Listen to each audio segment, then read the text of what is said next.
Assalamualaikum warahmatullahi wabarakatuh. Waalaikumsalam warahmatullahi wabarakatuh. Selamat pagi dan salam sejahtera untuk semua peserta yang sudah hadir dalam webinar ketiga yang diselenggarakan oleh Yakes Telkom. Webinar kali ini berjudul adalah Cara Sehat Menghadapi WFA dan Pandemi COVID-19 yang akan dibawa oleh Ibu Astrid Wiratna, selaku psikolog klinis dari Jawa Timur. Beliau adalah seorang Ketua IPK, Ikatan Psikolog Klinis di Jawa Timur, dan berpraktek juga di Rumah Sakit Siloam Hospital Surabaya. Dan ada banyak keterangan-keterangan lainnya. Mungkin nanti Ibu bisa menjelaskan lebih lanjut, memperkenalkan diri lebih lanjut. Nah, sebelumnya saya ingin menyampaikan tata laksana webinar hari ini. Narasumber, yaitu Bu Astrid, kurang lebih akan memberikan sharing materi selama 15 hingga 20 menit, kemudian akan dilanjutkan dengan sesi tanya-jawab. Peserta dapat bertanya dengan mengklik raise hand terlebih dahulu dan dapat mengajukan pertanyaan setelah diberikan kesempatan oleh moderator. Jadi nanti di samping nama itu ada klik raise hand yang bisa diklik jika Bapak Ibu berkenan untuk bertanya, ataupun bisa juga menuliskan pertanyaannya melalui kolom Q&A. Ingat, di kolom Q&A bukan di kolom chat, karena itu ada dua. Yang akan kita baca nanti adalah pertanyaan yang masuk di kolom Q&A. Nanti di sesi akhir, peserta juga akan diminta untuk mengisi polling feedback terkait pelaksanaan webinar ini. Sekian mungkin untuk tata laksana webinar kali ini. Kita akan langsung masuk ke acaranya, yaitu terkait stress management, cara sehat menghadapi work from home dan pandemi COVID-19. Kepada Ibu Astrid, waktu dan tempat, kami persilakan Ibu. Ya, oke. Selamat pagi. Assalamualaikum warahmatullahi wabarakatuh. Selamat jumpa. Waalaikumsalam.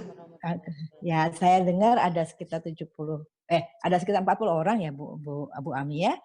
Kita akan bicara tentang bagaimana cara sehat menghadapi pandemi COVID-19. Dan pada kesempatan ini saya membawakan materi yang sudah disiapkan oleh Bapak Aulia Iskandar Syah, PhD, psikolognya Telkom. Ya, jadi psikolog kesehatan Telkom, karena kami di Yakes Telkom punya program yang sama, sehingga menurut saya lebih baik kita bersama-sama pakai materi yang sama. Dan untuk itu, udah dipasangin sama Mbak Ami ya materinya. Terima kasih Mbak Ami, saya baru mau mulai ngeklik punya saya, ternyata sudah dipasang Mbak Ami. Untuk itu kita lihat seperti ini judulnya, Staying Sane in an Insane World ya, cara sehat untuk menghadapi pandemi COVID-19 dan work from home. Nah, kenapa sih materi ini perlu disampaikan? Karena Pak Aulia dan teman-teman sekalian melihat, mohon maaf Bu Ami, karena itu ya kontrolnya di Bu Ami, mohon maaf jadi dibukanya sama Bu Ami ya. Saya nggak bisa buka dari sini, mohon maaf Bu Ami, tolong halaman kedua. Ya, nah kita lihat bahwa informasi di sekitar kita itu banyak sekali, dan tiap hari kalau Anda duduk di depan televisi, tiap hari Anda akan mendengarkan update virus corona di dunia. Di sini yang ditampilkan adalah yang tanggal 15 April, beberapa hari yang lalu, itu sudah 1,9 juta kasus. Ya, dan dikatakan ada yang berapa yang sembuh, dikatakan ada berapa yang meninggal gitu kan ya.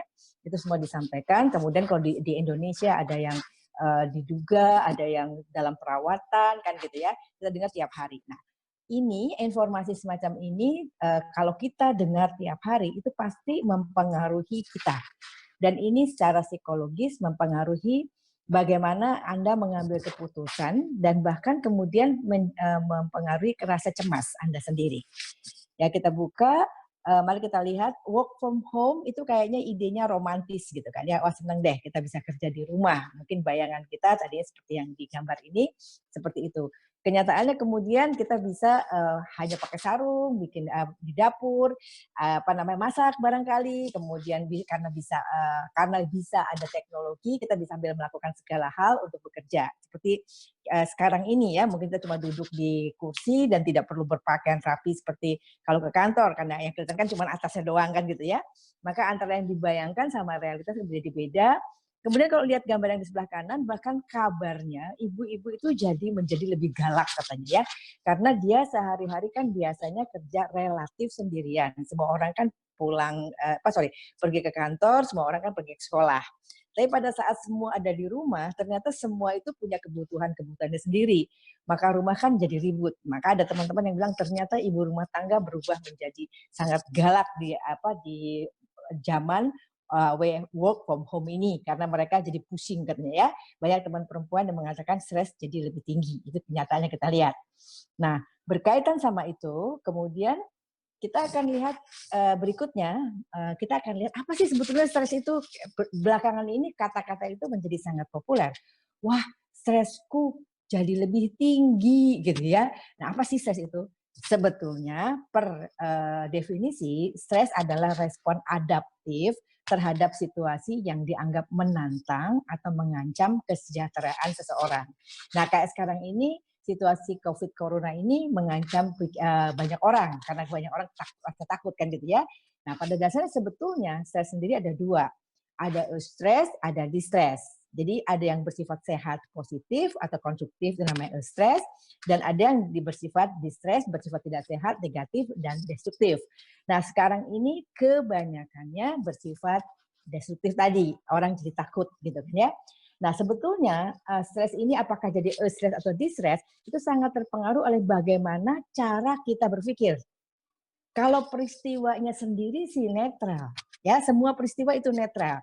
Tapi bagaimana cara kita berpikir, cara kita mempertimbangkan itu yang akan membuat apakah kita kena stres atau distress. Nah, kebanyakan orang kena distress.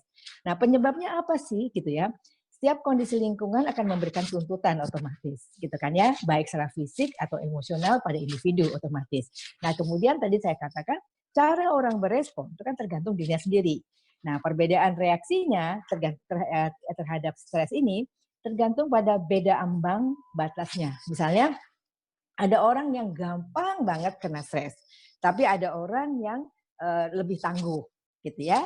Lalu ada yang memakai mekanisme coping yang berbeda. Misalnya begini, ada orang berpikir, ya kejadian ini seluruh dunia mengalami, gitu kan ya. Jadi jadi kenapa kita mesti susah? Bukan cuma kita aja. Kemudian soal sakit apa enggak sakit itu kan tergantung tergantung bagaimana kita mengelola diri gitu kayak itu. Orang seperti itu akan cenderung positif. Tapi kalau misalnya aduh gimana ya gimana kalau aku kena nanti, gimana keluargaku, gimana hidupku. Nah, kalau kita cenderung memasukkan yang negatif, kemudian mekanisme coping kita juga tidak begitu bagus, maka kita kemudian akan cenderung lebih stres. Belum lagi daya tahannya. Ada orang-orang yang memang kuat, yang memang tangguh gitu ya, tapi ada orang-orang yang gopok, cepat sakit gitu kan ya. Ada orang yang cepat merasa kecewa, ada orang yang daya tahan tubuhnya tinggi, tahan banting juga. Nah, ini semua akan menentukan gimana kita menghadapi situasi ini. Jadi situasinya sih netral. Ya itu begitu itu COVID Corona itu ya. Tapi apakah kita akan jadi stres, apakah kita akan tidak stres, sangat tergantung pada bagaimana kita menanggapinya. Bagaimana kita menanggapinya dan bagaimana kita dengan segala mekanisme bawaan kita yang sudah ada sejak dulu gitu kan. Jadi artinya bagaimana kepribadian kita, cara kita mecahin masalah, ketangguhan, kondisi fisik. Jadi semua yang ada di saya, tapi terutama adalah bagaimana cara kita berpikir, bagaimana cara kita menanggapi. Oke. Nah, kemudian pada dasarnya kita semua, Mbak Ami, pada dasarnya kita semua dianugerahi kemampuan untuk berpikir yang ada dalam otak kita. Dan sebetulnya dalam kemampuan berpikir itu sudah ada area berpikir di mana kita bisa mikir rasional, di mana kita bisa terpengaruh oleh emosi, itu sudah masing-masing ada areanya di otak kita. Dan sebetulnya kita semua punya yang namanya gelombang otak. Nah, gelombang otak akan tenang sekali kalau kita tenang, kan gitu ya. Tapi gelombang otak itu akan sangat cepat, bergerak sangat tinggi kalau kita berada pada posisi cemas, kan gitu ya. Jadi itu semua tergantung bagaimana kita memanfaatkan apa yang sudah ada di otak kita. Tempat pengetahuan ada di mana, tempat emosi ada di mana, itu semua sudah merupakan anugerah. Dan kemudian bagaimana gelombang otak kita, itu tergantung bagaimana kita posisi kita pada saat itu. Secara normal, kita lihat yang nomor 2, pada umum seperti itu yang normal. Tapi kalau kita tenang, katakan kita berada dalam kondisi tidur, itu ada yang di nomor 4. Jadi kita lihat, gelombang otak itu sangat tergantung pada bagaimana aktivitas kita. Nah, bagaimana kalau kita rileks? Nah, kalau kita rileks, kita berada dalam kondisi meditasi, misalnya kita lihat seperti di alfa, di gelombang 3 itu gitu ya. Nah, bagaimana sih mestinya Ya kalau hidup normal mungkin seperti biasa di beta, tapi pada situasi ini alangkah baiknya kalau kita bisa jaga diri kita untuk tenang. Kalau kita bisa berada pada posisi di alfa ini, ya, jangan cemas, jangan menjadi jangan terlalu banyak berpikir, jangan menganggap yang aneh-aneh sehingga kita kemudian ngerepotin diri kita sendiri kan gitu ya. Karena sebetulnya sekali lagi Bapak Ibu sekalian, kendali itu di kita kok. Kalau peristiwa tuh di luar, tapi bagaimana kita kendalikan itu tergantung kita sendiri gitu kan. Kita sudah dikasih mekanismenya sama-sama yang Maha Kuasa, bagaimana cara kita mengendalikannya itu juga kita bisa belajar. Mangga, kemudian gimana sih kalau kita stres? Apa sih gejala stres kita? Nah, pertama Bapak Ibu yang paling gampang adalah gejala kognitif atau mental, itu kita akan sulit konsentrasi. Lalu kita merasa rendah diri, kita juga akan frustrasi, gitu ya dari segi mental kognitifnya. Gejala fisik ini paling gampang dilihat di badan kita.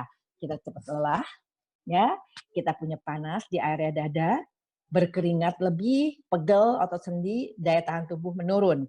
Nah, dalam kondisi work from home sekarang, kita kurang banyak gerak Bapak Ibu sekalian, sehingga karena kurang banyak gerak ini, gejala di bagian badan kita, di gejala fisik kita ini akan banyak. Kayak misalnya gini, karena kebanyakan duduk, mungkin di daerah belakang, pinggang belakang itu akan pegel, akan kerasa tidak enak gitu kan ya. Atau mungkin karena kebanyakan lihat televisi, mata kita akan terasa kurang nyaman. Ya, jadi kalau saat ini selain karena stres, kondisi kita di rumah juga yang kurang bergerak menyebabkan juga banyak gejala fisik yang mungkin muncul karena akibat kurang gerak tadi. Kemudian ada gejala emosional, Bapak Ibu, terutama Ibu mungkin karena banyak orang di rumah sekarang banyak sekali yang diurus gitu ya Bu, anak-anak susah banget untuk dikendalikan, maka akan mudah marah ya. Lalu sering khawatir, kurang semangat, kurang antusias, dan bahkan ada beberapa yang mungkin merasa saya kurang bahagia gitu ya. Kemudian gejala perilakunya, kemungkinan kita akan makan lebih banyak, kita akan mungkin makan justru atau lebih sedikit, mungkin kita akan terlalu banyak tidur melulu ya, atau justru kurang tidur, dan kemudian juga bisa kalau pasangan suami istri barangkali minat untuk melakukan hubungan seksual menurun. Nah ini Bapak Ibu sekalian dialami oleh banyak orang. Jadi bukan cuma Bapak Ibu sendiri ya, tetapi gejala ini tidak harus menimbulkan penyakit, tidak harus menyebabkan Bapak Ibu kemudian menjadi orang yang tidak bahagia. Karena ada stress management, ini bisa dikendalikan Bapak Ibu sekalian ya, tidak harus gitu ya. Nah, kita akan lihat berikutnya itu adalah informasi tentang apa yang mungkin terjadi pada diri kita. Kemudian kita akan lihat keluar sebentar berikutnya. Pak Aulia ini dengan teman-teman dari Unpad bikin penelitian gitu ya. Dan mereka membuat penelitian tentang persepsi terhadap COVID-19 dan kondisi psikologis. Jadi kalau tadi Bapak Ibu tahu bahwa stres itu disebabkan oleh bagaimana kita menanggapi apa yang terjadi di luar diri kita. Nah, sekarang bagaimana sih persepsi terhadap COVID-19 dan kondisi psikologis menurut penelitiannya? Ternyata mayoritas responden, kalau Bapak Ibu lihat gambarnya itu, mayoritas responden menilai bahwa COVID-19 adalah hal yang berbahaya. Lihat itu 87 di atas ya, 87% itu ya. Kemudian mereka merasa cemas dengan penyebaran COVID-19 di Indonesia, 73%. Ya, dan sebanyak 23% menunjukkan kondisi psikologis tidak bahagia atau tertekan pada situasi pandemi COVID-19 ini. Penelitian ini dilakukan pada awal-awal COVID-19 itu berlangsung di negara kita, gitu ya. Jadi kita bisa lihat bahwa kebanyakan merasa bahwa ini berbahaya, lalu merasa cemas, dan kemudian tidak bahagia. Bapak Ibu sekalian, waktu itu belum banyak informasi tentang COVID-19 itu. Ini ya, sehingga mungkin banyak yang menganggap bahwa ini sesuatu yang berbahaya, gitu kan. Nah, hasil uji statistiknya, Bapak Ibu, silakan Mbak Ami. Yang hasil uji statistiknya untuk perbedaan demografis dalam pencegahan perilaku ini, COVID ini, kita melihat bahwa dari segi gender, perempuan itu menilai COVID lebih berbahaya, ya, dan perempuan cemasnya lebih tinggi, lalu lebih banyak melakukan perilaku pencegahan. Sementara laki-laki menilai dirinya memiliki risiko tertular lebih besar.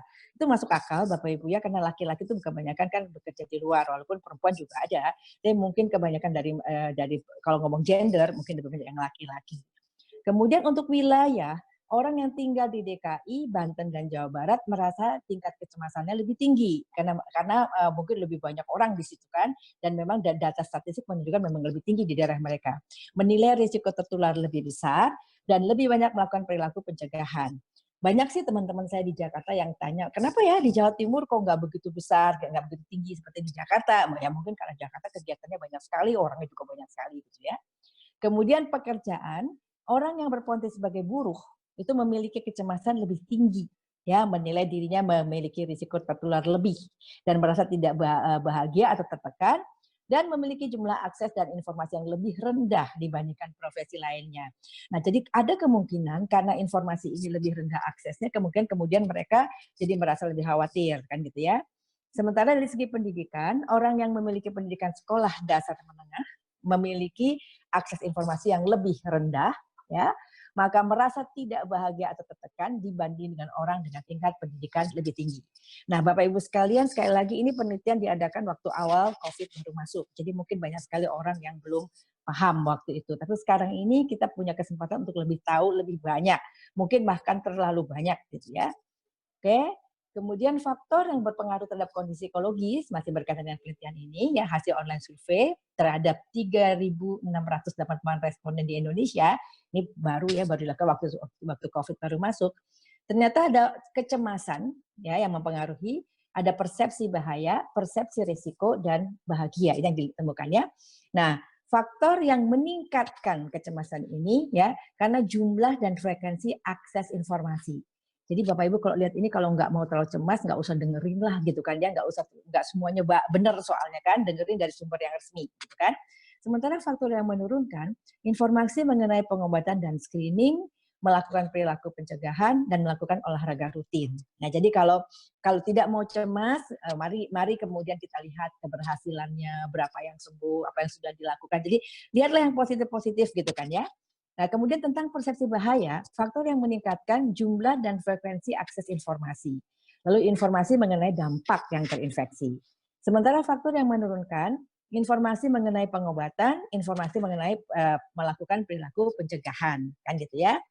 Lalu faktor persepsi risiko, faktor yang meningkatkanlah jumlah dan frekuensi akses informasi, lalu informasi mengenai penularan terinfeksi. Sementara faktor yang menurunkan informasi mengenai cara pencegahan dan melakukan perilaku pencegahan. Oke, nah kita lihat dari segi ini pencemaran persepsi bahaya dan persepsi risiko, semakin banyak kita mendengar informasi yang negatif, semakin kita merasa cemas, semakin kita merasa COVID ini berbahaya, dan semakin kita merasa kita akan tertular.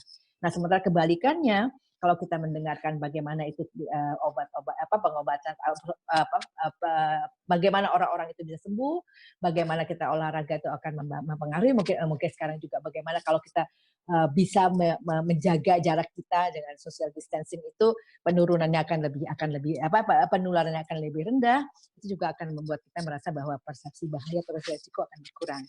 Nah, sementara tentang bahagia, faktor yang meningkatkan itu informasi mengenai cara pencegahan, pengobatan, dan pusat rujukan. Dan untuk melakukan perilaku pencegahan, kecuali social distancing, mungkin orang-orang Indonesia nggak suka ya social distancing, harus berjarak sama orangnya. Kemudian juga melakukan olahraga rutin. Sementara faktor yang menurunkan kebahagiaan, itu jika jumlah dan frekuensi akses informasi itu susah gitu ya, dan melakukan social distancing. Nah, orang kita nggak suka rupanya disuruh social distancing, padahal social distancing itu adalah satu cara untuk menurunkan infeksi yang bisa ini terjadi kan ya. Jadi kita mesti belajar disiplin nih. Memang benar kalau kita mungkin pertemanan, pergaulan bagi kita mungkin penting, tetapi untuk COVID ini saat ini untuk wabah COVID ini, mari kita sama-sama disiplin karena social distancing itu bukan satu-satunya cara untuk silaturahim. Dengan kondisi teknologi yang ada sekarang ini, kita bisa kayak sekarang ini kita bisa kontak walaupun kita berjauhan, kan seperti itu ya. Jadi tapi memang bisa masuk akal kan, itu masalah budaya ya. Nah, kemudian sekarang yang paling penting Bapak Ibu sekalian, yang paling penting adalah apa yang harus kita lakukan. Mbak Ami, monggo dibuka berikutnya. Nah, yang paling penting adalah bagaimana kita melakukan manajemen stres. Nah, apakah itu manajemen stres, upaya atau teknik yang digunakan untuk mengendalikan tingkat stres seseorang, terutama stres kronis, untuk menjaga agar tidak ada fungsi dalam kehidupan yang terganggu dan kesejahteraan tetap terjaga. Jadi pada prinsipnya bahasa simpelnya, manajemen stres adalah upaya kita mengendalikan stres yang terjadi pada diri kita. Oke. Nah, tentu saja ada beberapa cara. Pertama adalah menghilangkan atau mengubah stresor. Ya, misalnya kalau kita mau mengubah stresor, kita bayangkan si virus corona itu mungkin sebagai makhluk yang mundur, berduri, yang melompat-lompat gitu ya. Dan kita bayangkan kalau kita semua nutup pintu kita dari dia akan kurus dan kemudian mungkin meninggal dunia gitu ya. Lalu kita bayangkan, jadi kita ubah si yang corona yang mengerikan ini menjadi sesuatu yang mungkin yang lucu atau sesuatu yang dia nggak super hebat kok. Kalau kita tidak membiarkan dia berkuasa, dia bisa mati kok, gitu ya misalnya. Kemudian bisa juga kita menghindari sumber stres, ya. Nah, kalau untuk masa sekarang corona ini udah dikasih tahu loh gimana caranya menghindari sumber stres. Jangan keluar nggak pakai masker, kayak gitu ya. Kalau keluar rumah harus pakai masker. Lalu jaraknya lebih dari 1 meter. Nah, itu supaya sumber stresnya tidak muncul, maka kita harus menghindarinya dengan perilaku tertentu. Juga jangan dengerin informasi terlalu banyak. Kalau pengen tahu, carilah sumber informasi yang baik. Carilah sumber informasi yang memang bisa dipertanggungjawabkan. Jangan tiap buka semua sosial media, buka semua berita yang belum tentu benar, gitu kan?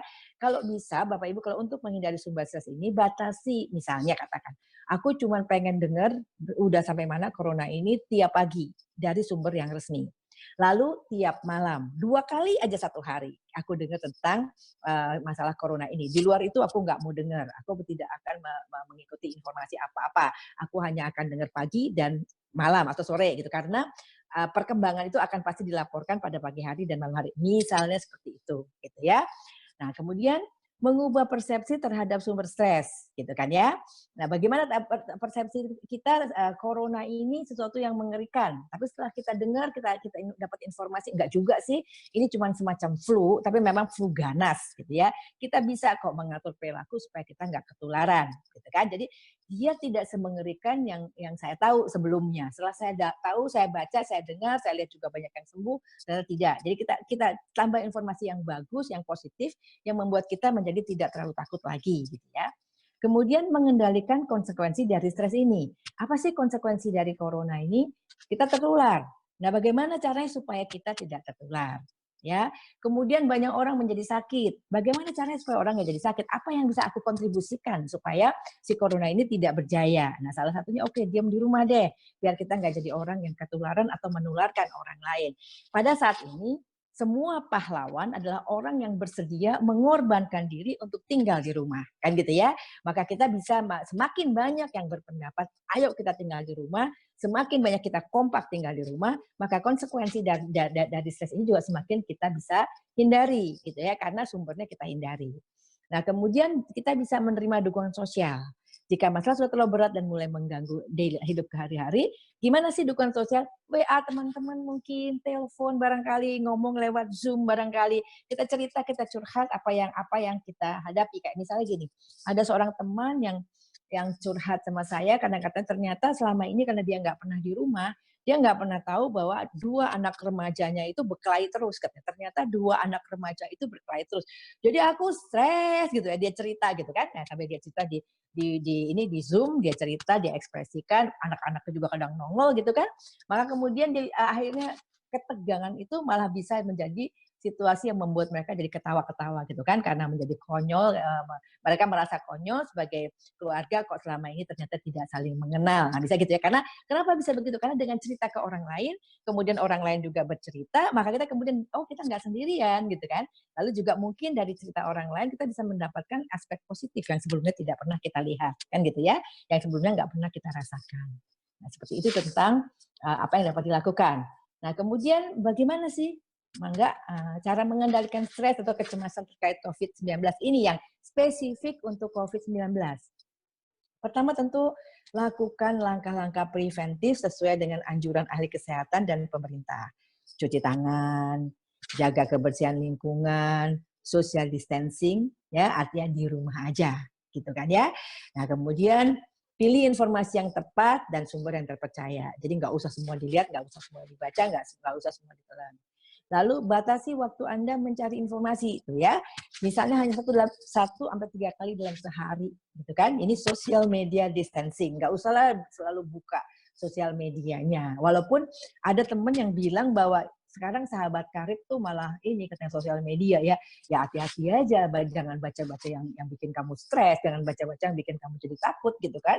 Kalau misalnya baca yang positif, baca yang menyenangkan, karena banyak kayak misalnya ibu-ibu bapak sekalian, ini adalah momen di mana bapak ibu bisa ikut online courses ya, kursus-kursus online dari luar negeri, dari dalam negeri yang gratis-gratis. Nah kalau misalnya Pak dipakai untuk itu kan positif, nambah ilmu gitu kan ya. Terus waktunya terisi karena biasanya kalau kursus itu makan waktu 4 sampai 6 jam gitu kan ya. Maka Anda membatasi cari informasi tapi Anda mencari hanya yang menguntungkan buat Anda. Nah, isi waktu dengan kegiatan lain yang produktif. Nah, banyak sekali yang mengeluh, "Mesti apa, Bu? Di rumah tuh bosan amat." Gitu. Saya tanya, "Kapan terakhir kali bongkar lemari pakaiannya?"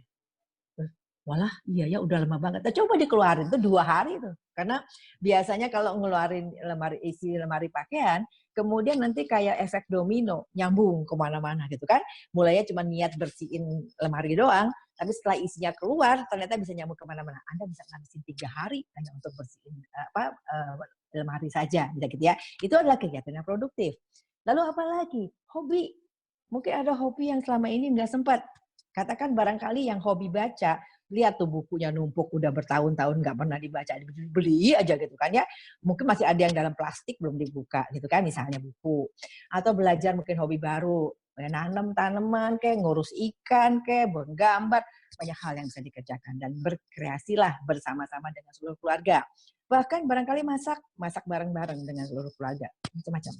Kemudian yang terakhir, tumbuhkan keyakinan diri dan suasana hati yang sehat, bahagia. Misalnya dengan melakukan positive self-talk atau self-hypnosis. Jadi, katakan kepada diri Anda sendiri hanya hal-hal yang positif. Misalnya, setelah ini hampir 1 bulan ya kita diam di rumah, misalnya bilang, ternyata aku nih sehat ya selama 1 bulan ini aku ternyata bisa mengendalikan diri. Misalnya ada yang punya rencana menurunkan berat badan misalnya, ternyata aku bisa loh ya, aku ternyata punya loh kemampuan, aku ternyata bisa mengendalikan diriku sendiri. Ternyata aku bisa ya tidak misalnya biasa kan ngafe gitu ya misalnya, aku ternyata bisa ya nggak ngafe. Jadi segala sesuatu yang positif disampaikan pada diri sendiri sebanyak mungkin dan juga self hipnosis hal-hal yang baik misalnya ya.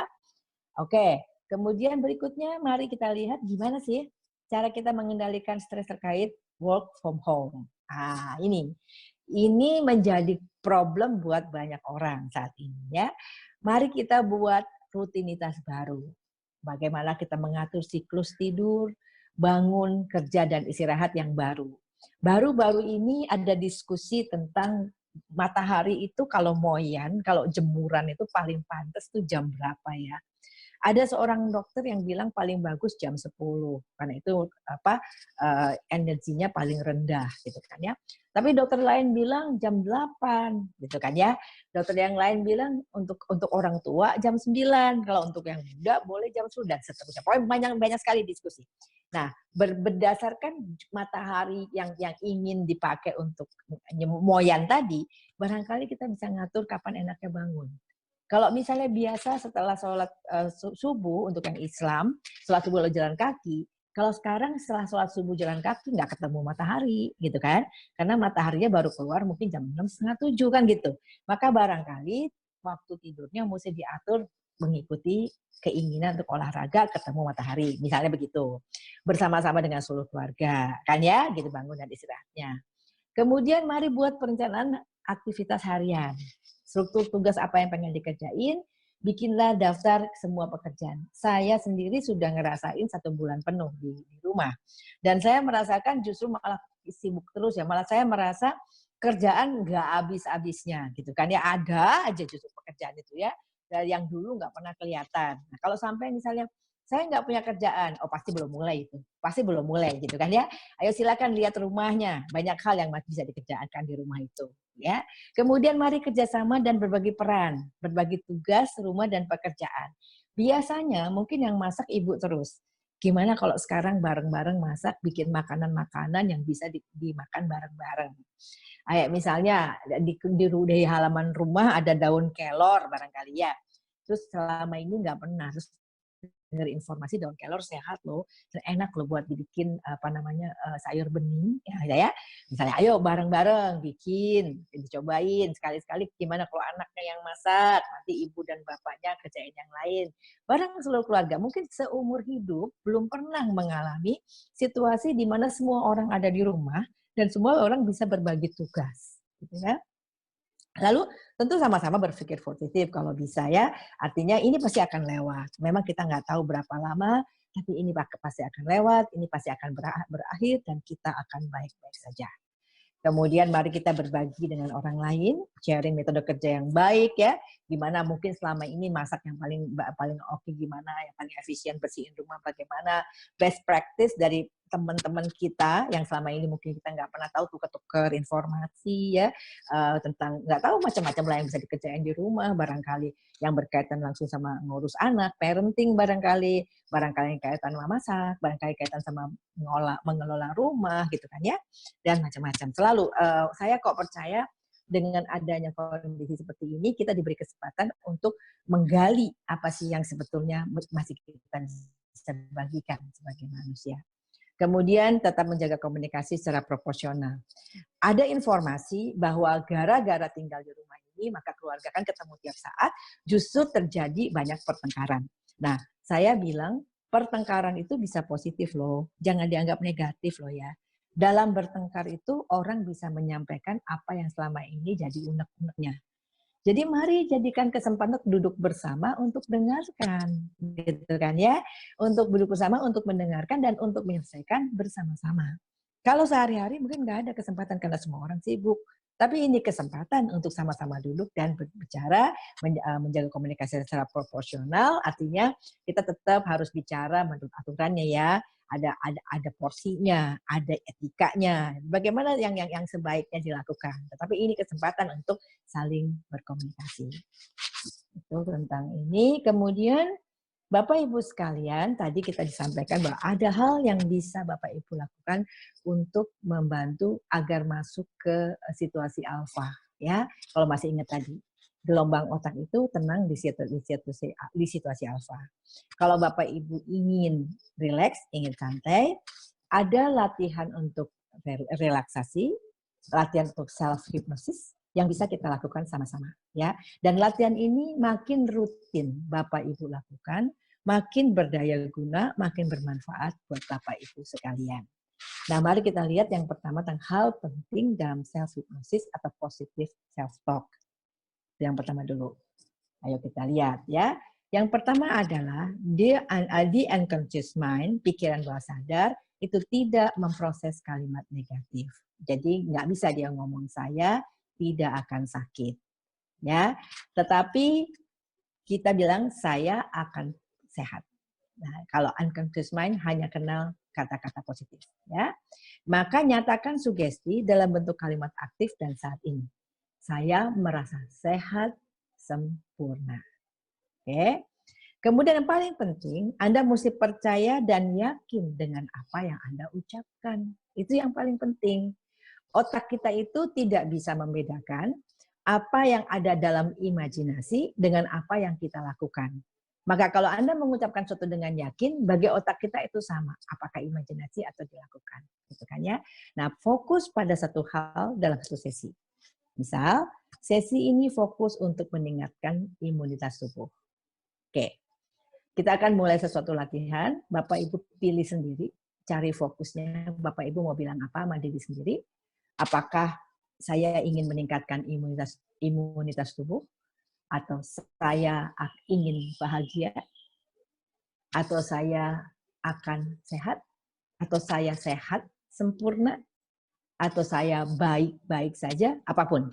Ya, fokus pada satu hal ya untuk sesi ini. Oke. Ayo Bapak Ibu, saya akan coba, mudah-mudahan Bapak Ibu bisa mengikuti dengan baik. Saya akan coba untuk mengantarkan Bapak Ibu merasakan apa yang namanya relaksasi. Mangga Duduk dengan posisi yang nyaman Bapak Ibu, cari posisi yang enak, duduk yang enak, tetap bisa menghadap ke layar Bapak Ibu sekalian, silahkan, boleh. Kalau Bapak Ibu mau tutup mata, boleh. Kalau Bapak Ibu mau tetap melihat layar Bapak Ibu, mangga. Ya, tapi pilihlah posisi yang nyaman, duduklah yang enak. Nah, kalau udah terasa nyaman, ayo Bapak Ibu silakan tarik nafas perlahan melalui hidung dalam 3 hitungan. 1, 2, 3. Tahan Bapak Ibu, 2 hitungan.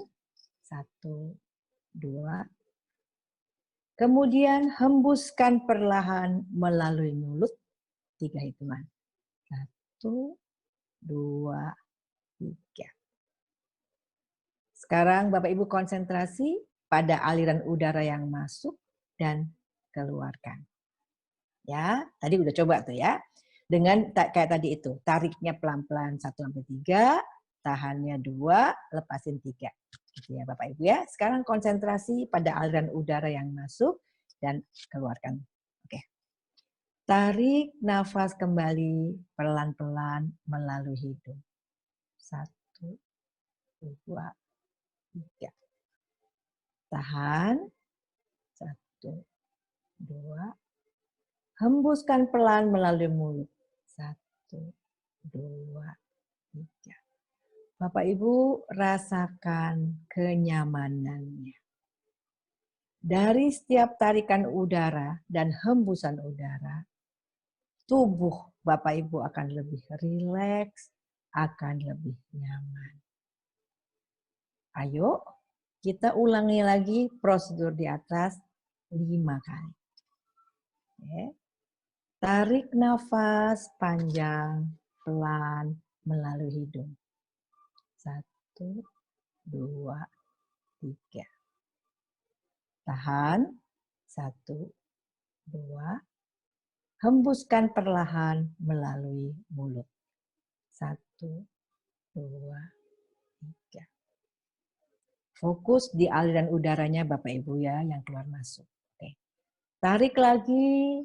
1, 2, 3. Tahan. 1, 2. Lepaskan. 1, 2, 3. Tarik lagi. 1, 2, 3. Tahan. 1, 2. Lepaskan. 1, 2, 3. Tarik lagi Bapak Ibu pelan-pelan. 1, 2, 3. Tahan. 1, 2. Lepaskan. 1, 2, 3. Tarik lagi perlahan. 1, 2, 3. Tahan. 1, 2. Lepaskan. 1, 2, 3. Bapak Ibu tarik lagi. 1, 2, 3. Tahan. 1, 2. Lepaskan. 1, 2, 3. Ya, sudah. Bagaimana rasanya Bapak Ibu? Itu contoh. Bapak Ibu bisa lakukan tiap hari, kapan Bapak Ibu mau. Makin sering dampaknya akan makin baik buat kesehatan fisik maupun kesehatan mental Bapak Ibu. Ini bisa dilakukan di luar, kalau misalnya bangun pagi gitu, buka pintu, buka jendela, sambil menghirup udara pagi yang sehat, Bapak Ibu lakukan. Tapi ini juga bisa dilakukan di kamar, bisa dilakukan di dapur, di mana saja. Tidak perlu waktu terlalu banyak, duduk saya di kursi Bapak Ibu yang nyaman, atau berdiri juga barangkali di satu tempat yang nyaman, monggo silakan. Ini contoh bagaimana Bapak Ibu bisa mencapai kondisi gelombang alfa, gelombang yang tenang di otak dalam waktu yang relatif singkat dengan cara fokus, positif, berpikir positif, sikap mental positif, dan self-hypnosis. Ya, mengatakan hal positif pada diri dan menghipnosis diri Anda sendiri. Oke, saya kira Bapak Ibu bisa memakai kalimat sugesti untuk melakukan tadi itu. Saya memiliki kesehatan jiwa yang sempurna. Saya merasakan bahagia dan ketenangan jiwa. Yakini ini Bapak Ibu, yakini 100%, sampaikan dan bernafas seperti tadi. Atau badan saya memiliki imunitas yang kuat untuk melawan virus apapun. Dan bisa juga hari ini, besok, dan hari-hari ke depannya kondisi saya akan sehat sempurna dan bahagia. Semua terpulang kepada Bapak Ibu sendiri. Otak kita adalah sebuah kekuatan yang luar biasa. Apa yang disampaikan oleh otak kita akan diikuti oleh seluruh sel, seluruh syaraf, seluruh otot dari tubuh Bapak Ibu sekalian. Oleh karena itu, jagalah kesehatan otak Bapak Ibu sekalian. Berpikirlah yang positif, latihan nafas untuk relaksasi sesering mungkin, insya Allah Bapak Ibu akan baik-baik saja. Oke, Bapak Ibu sekalian, untuk penutupnya, bersama kita melawan pandemi COVID-19, modal kita menghadapi dan melawan pandemi COVID-19 adalah kekuatan hati, disiplin, pikiran yang positif, dan solidaritas. Dan semua ini ada di diri kita sendiri, tidak ada di mana-mana. Terima kasih, ini yang saya menyampaikan apa yang disampaikan Bapak Aulia Iskandar Syah, PhD. Terima kasih Ibu Astrid untuk paparan materi yang sudah diberikan. Kebetulan ini udah ada yang raise hand tadi Bu nanya di Q&A webinar ini dan di Q&A juga. Tapi kita mau mulai dari yang raise hand dulu ya Bu ya. Ya. Ada, tunggu sebentar. Mangga. Saya catat ada sebentar. Bapak Yanto Tarmo Atmojo. Silahkan Bapak. Mangga Pak Yanto, apa pertanyaan? Ada Pak Yanto, ada Bapak Rusman Piu, ada Ibu Sumiati. Kita mulai dari Bapak Yanto dulu. Bapak Yanto, mohon di-unmute dulu, Pak. Mana Pak Yantonya? Assalamualaikum warahmatullahi wabarakatuh. Waalaikumsalam Pak Yanto. Silahkan Pak, diajukan pertanyaannya. Gimana, salam sehat Bu Astrid, Regina. Salam sehat Pak Yanto. Kami dari yang mana nih? Yanto dari Bandung, pensiunan Bu, biasa. Oh Bandung. Memang biasa di rumah, suruh di rumah tambah betul. Oh gitu. Jadi saya akan. Iya Bapak. Maaf Bu, jadi saya mungkin sedikit akan menyampaikan ini ya. Kalau pensiunan mungkin beda dengan yang melakukan work from home seperti karyawan ya. Ya. Kalau mereka yang biasa di rumah melakukan aktivitas jalan kaki dan usianya sudah lanjut, sekarang tiba-tiba di rumah, sekarang tiba-tiba kegiatannya di rumah, sedangkan mereka di rumah ya aktivitasnya justru kurang. Nah ini ditambah dengan stressing, beberapa berita mungkin yang seakan-akan bukan menambah kita itu enjoy, sehat. tapi tambah stres itu juga. Iya. Yang tadinya sehat malah jadi kurang sehat karena berita-berita itu. Jadi untuk ini mohon trik-triknya bagi orang yang memang kurang aktivitasnya dalam menghadapi pandemi ini, mungkin sebagusnya kalau mereka di rumah itu apa saja, kalau mungkin tadi yang Ibu sampaikan seperti bongkar lemari, pakaian dan sebagainya, mungkin bagi yang sudah sepuh tentunya beda aktivitasnya gitu Bu. Oke, mungkin barangkali ada trik-trik buat yang sepuh-sepuh yang di rumah ini mungkin yang paling cocok untuk beliau gitu Bu. Terima kasih. Wassalamualaikum warahmatullahi wabarakatuh. Waalaikumsalam Pak Yanto. Nah Pak Yanto, yang pertama Bapak, barangkali kita ngikuti dulu pertama anjuran pemerintah Pak ya, itu kita ikuti dulu. Jangan tidak sama gitu ya, artinya kita jangan melakukan kalau kita keluar rumah kita harus pakai masker, kemudian kalau kita terpaksa harus keluar kita itu harus berjarak sama orang sekitar, itu harus ya Pak. Kemudian yang kedua yang juga barangkali menjadi harus adalah kita menjaga kesehatan sesuai dengan aturan kesehatannya. Artinya tidur cukup ya Bapak, kalau untuk orang tua itu kan minimal 6 jam. Kemudian makan jangan terlalu banyak ya Pak, kalau udah sepuh ya. Nanti kalau terlalu banyak badannya jadi gemuk malah sakit kan gitu ya. Jadi makan secukupnya tapi tetap sehat 5 sempurna. Kemudian olahraga. Nah, ini mungkin yang akan menjawab apa yang Bapak tanyakan. Nah, olahraga ini adalah sesuatu yang kita bisa lakukan untuk tetap sehat dan kebetulan modelnya olahraga itu kan banyak ya Pak Yanto ya. Nggak semuanya harus jalan keluar rumah ya Pak. Nggak semuanya harus jalan pagi keluar rumah. Tetapi misalnya rumah itu dibuka, Bapak bisa melakukan olahraga, bisa misalnya buka latihan yang namanya dulu kita punya di Indonesia ini misalnya mau mere Pak ya. Ada senam mau mere buat orang tua udah kayaknya berat Bu Asid kalau mau mere mah. Oke. Kalau gitu apa? Kita buka di televisi mungkin atau beli ininya CD-nya Tai Chi barangkali apa. Jadi kita lakukan kegiatan untuk jaga kesehatan yang sifatnya bisa dilakukan di rumah. Ada senam lansia, Pak. Ada senam lansia yang juga diciptakan oleh Departemen Kesehatan kita. Nah, senam lansia ini bisa dicari lewat Google. Di situ ada contohnya. Itu bisa dilakukan untuk olahraga ya, Pak. Jadi artinya kegiatan olahraganya nggak berhenti. Oke, nggak bisa jalan keluar rumah, nggak apa-apa. Tapi olahraga tetap harus, kan gitu. Lalu kabarnya jangan terlalu banyak duduk katanya ya, mesti beraktivitas. Artinya jangan duduk cuma lihat televisi, duduk cuma diem aja, otot kita nggak melakukan apa-apa, itu nggak sehat. Itu bahkan bikin pensiunan kita makin lama makin sakit. Harus beraktivitas. Apa yang bisa dilakukan Bu kalau sebagai orang tua? Gimana kalau permainan-permainan yang sifatnya bareng-bareng Pak ya sama misalnya keluarga. Ada kalau sekarang ini kondisi sekarang ini kan banyak anggota di rumah ya Pak. Jadi kita bareng sama seluruh anggota keluarga menciptakan permainan bersama, katakan misalnya main kartu mungkin, main halma, monopoli, sembarang lah. Atau kalau masih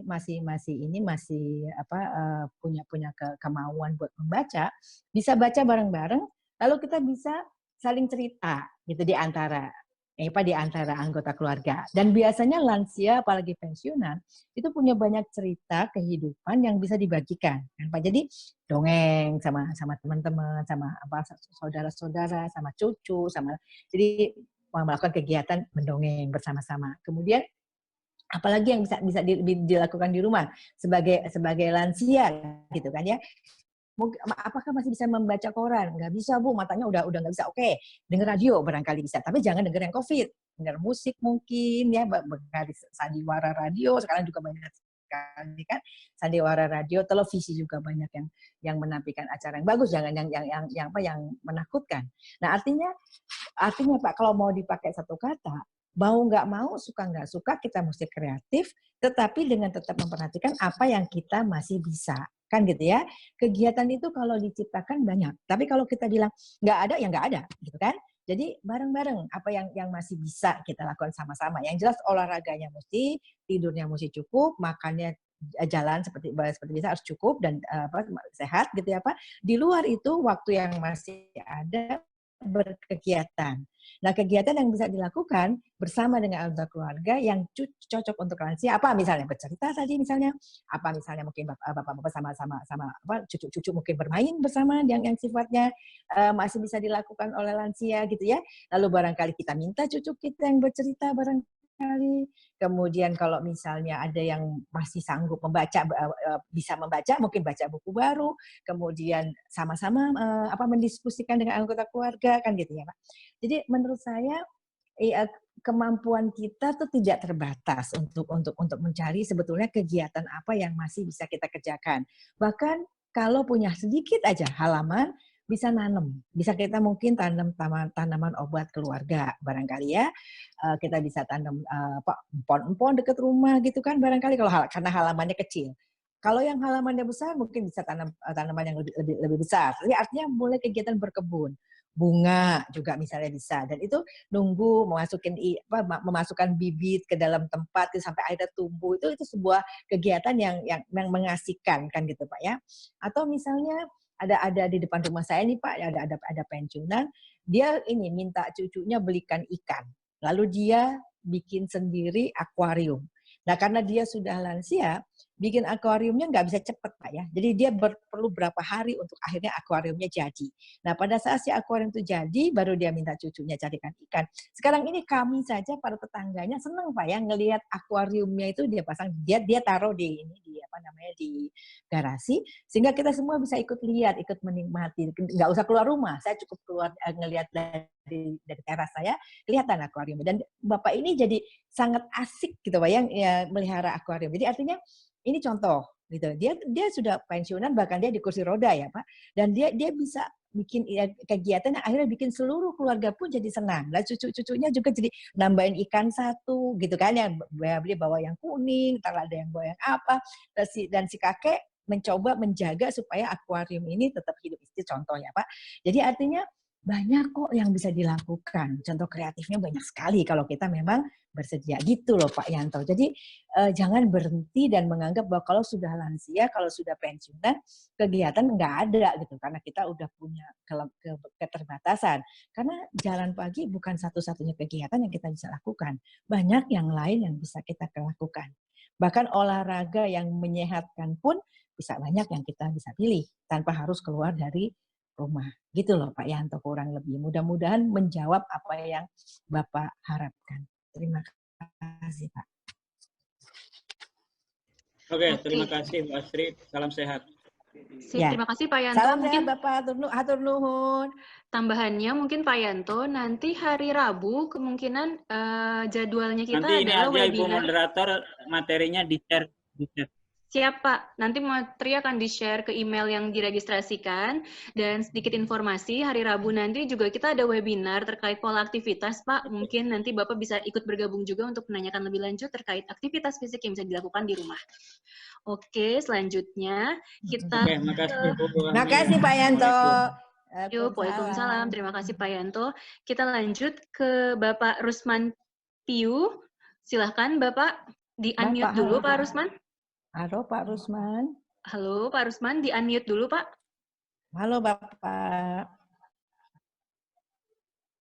Oke, mungkin kita lanjut ke yang lain dulu ya Bu ya. Mangga. Ibu Sumiati, silahkan Bu di-unmute dulu Bu Sumiati. Halo Ibu Sumiati. Di-unmute dulu Bapak atau Ibu Rafi'i. Nah, silakan Ibu. Halo. Halo. Halo, selamat siang Bu. Selamat siang. Selamat sehat kita semuanya. Ya, sehat-sehat juga Bapak. Terkena COVID-19 Bu. Iya, mudah-mudahan nggak kena ya Pak. Saya kebiasaan olahraga jalan pagi. Ah ya, oke. Boleh keluar rumah. Itu jadi, tetapi di tempat saya tinggal, bangsa komplek, jalan kita lagi orang sunyi Bu, nggak selisih jalan kita. Oh ya, jadi enak jam dong. 7. Ya masih boleh dong Pak. Kan harus boleh kita. Boleh. Nggak boleh kan berkumpul kan Bu. Betul. Nah, Siapa bilang tidak boleh? Saya terpengaruh karena harus tinggal di rumah. Olahraga harus di rumah. Dan ada yang mengatakan tidak boleh berkumpul lebih dari 5. Dan kontak fisik kan begitu. Lebih 2 meter lah.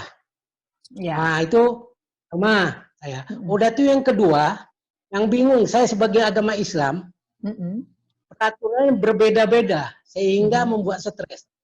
Ada yang mengatakan boleh sholat di masjid, ada yang mengatakan tidak boleh sholat di masjid karena berkumpul. Bagaimana pendapat Ibu? Ya bukan mengenai agama, mengenai apanya? Ya, oke. Ya. Ya Bapak, makasih. Bapak, kalau pendapat saya yang pertama Pak ya, kalau Bapak bilang jalan di perumahan Bapak sepi, tidak ada orang setiap pagi, Bapak bisa jalan sendiri, selama Bapak pakai masker, pakai protokolnya kan gitu ya Pak, Bapak pakai masker, Bapak jalan, nggak apa-apa. Begitu ada orang jaraknya 1 meter, 2 meter, Bapak masih bisa bilang selamat pagi kan Pak? Nggak masalah, kalau menurut saya begitu, nggak masalah kalau Bapak bisa seperti itu. Yang tidak boleh adalah kalau berdesak-desakan karena kemungkinan tertular kan menjadi besar, kan gitu Pak ya. Tapi kalau seperti Bapak bilang di daerah rumah saya itu nggak ada orang kalau pagi, saya sendirian, ya jalan saja Pak, nggak ada masalah. Tapi jangan lupa pakai masker, kan gitu ya. pakai masker ini fungsinya kan dua Pak ya, melindungi diri Bapak sendiri dan melindungi orang lain kalau Bapak bawa penyakit kan gitu ya kurang lebih ya. Jadi itu menjadi sebuah perlindungan yang double buat kita. Nah, kaitannya sama sholat, saya juga percaya bahwa kalau si COVID ini menular dengan cara melalui kontak dengan orang, maka otomatis lebih menjadi bahaya bukan hanya ke masjid, tapi juga ke gereja, ke vihara, ke kuil atau apapun, di mana orangnya berdekatan, gitu Pak. Jadi memang kalau mau cari supaya tidak beresiko, maka lebih baik jangan cari bahaya itu, kan gitu Pak ya. Jadi saya berpendapat nggak usah Pak, bukan masalah agama ya Pak. Tapi pada saat ini kita bersama-sama jadi pahlawan buat orang lain ya Pak ya. Karena belum tentu kita tidak bawa virus itu, kan gitu ya Pak ya.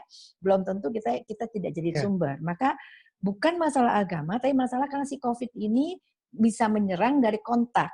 Dan kalau kita pergi ke masjid, ke gereja, ke vihara, kemanapun juga, kemungkinan untuk kontak dengan orang lain itu ada, kan gitu Pak ya. Jadi kemungkinan tertular itu ada. Belum lagi COVID ini bisa tinggal di kain, bisa tinggal di benda-benda tertentu gitu kan Pak. Sehingga kalau misalnya nanti kita melakukan kegiatan ibadah, maka ada Nah jadi menghindari hal itu, Bapak lebih baik kita tidak pergi ke masjid, tidak ke gereja, tidak ke vihara untuk sementara waktu. Kan gitu ya Pak, sampai bisa diatasi, sampai wabah ini lewat. Kan gitu Pak. Kalau menurut saya begitu. Jadi kalau Bapak tanya pendapat saya, ini bukan masalah agama, ini masalah karena si COVID ini bisa menular dengan cepat melalui kontak. Dan bisa nempel di benda juga. Jadi untuk mencegah kita tertular dan kita jadi kita ikuti semua protokolnya. Bagaimana kalau kita mau ke rumah sakit? Kita pakai pakai masker. Dan kalau untuk ke rumah sakit, maskernya nggak bisa masker kain yang biasa ya Pak. Mesti masker yang double, artinya masker yang bisa kuat untuk si virus nggak masuk. Karena Bapak mau masuk ke tempat di mana mungkin orang-orang akan bisa menularkan atau Bapak sendiri akan menularkan kan gitu ya. Jadi ikuti dulu protokolnya, Pak. Yang kedua, yang paling penting, kalau Bapak mencari bagaimana menghilangkan rasa takut, Bapak harus sugesti diri sendiri, terutama karena buat Bapak sangat penting ada kontrol ke dokter. Bapak harus mensugesti diri Bapak sendiri bahwa saya akan baik-baik saja, saya akan sehat, saya sehat sempurna. Kalau perlu kayak tadi, Bapak coba nafas yang tadi Bapak coba agar rileks, Pak ya, supaya Bapak rileks. Karena kalau Bapak takut, badan menjadi tegang. Dan ketegangan badan bikin makin takut. Itu kayak berbalik gitu, menjadi feedback buat kita. Nah, jadi gimana supaya nggak takut? Harus rileks. Gimana supaya rileks? Konsentrasi, fokus, bilang sama diri sendiri, saya akan baik-baik saja, saya harus pergi karena saya butuh kontrol. Kan gitu ya, Pak? Kemudian bikin tubuhmu rileks dengan nafas tadi, duduk sebentar, fokus, dan tentu paling penting, serahkan kepada yang punya hidup. Itu yang paling penting. Seorang tentara pernah mengatakan begini, Pak, peluru itu punya nama. Jadi kalau kamu perang, kalau nama kamu tidak ada di peluru, kamu tidak akan mati. Ini omongannya seorang tentara.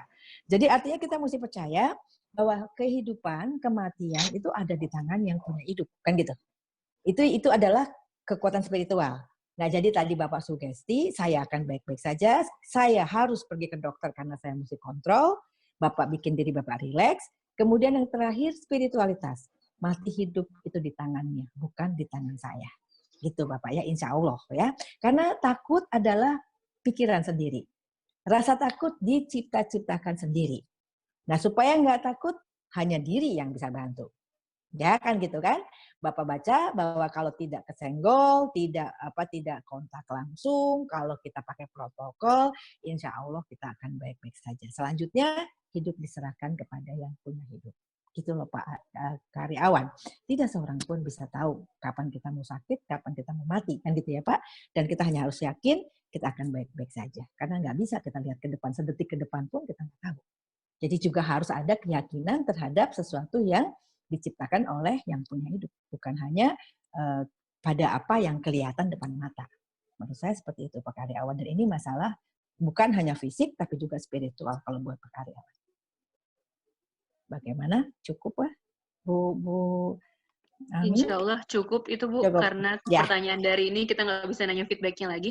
Lalu Ya. lanjut, dari Bapak Muktisoma, saya merasa penugasan selama WFH malah jauh lebih banyak. Sepertinya ada euforia bekerja ala WFH sehingga dalam satu hari bisa 5 kali meeting berbeda.